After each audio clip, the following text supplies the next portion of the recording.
দর্শক, এবারে দেখে আসব বিভিন্ন দেশের মুদ্রার দর ও স্বর্ণবাজার। দেশের মুদ্রাবাজারে টানা কয়েকদিন মূল্যবৃদ্ধির পর ডলারের দাম কিছুটা কমেছে।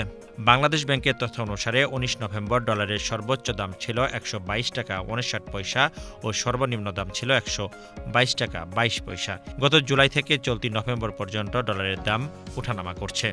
এছাড়া দেশের মুদ্রাবাজারে চলতি সপ্তাহে ইউরো, পাউন্ড ও অস্ট্রেলীয় ডলারের দাম কিছুটা কমেছে। অপরিবর্তিত রয়েছে রুপি, ইউয়ান ও ইয়েনের দাম। তবে বেড়েছে কেবল সিঙ্গাপুরি ডলারের দাম।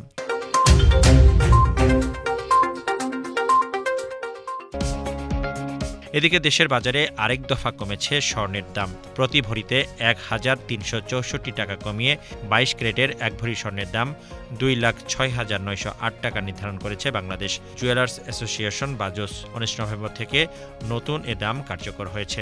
নতুন দাম অনুযায়ী ২১ ক্যারেটের প্রতি ভরি ১,৯৭,৪৯৫ টাকা, ১৮ ক্যারেটের প্রতি ভরি ১,৬৯,২৯১ টাকা এবং সনাতন পদ্ধতির প্রতি ভরি স্বর্ণের দাম পড়বে ১,৪০,৭৬১ টাকা।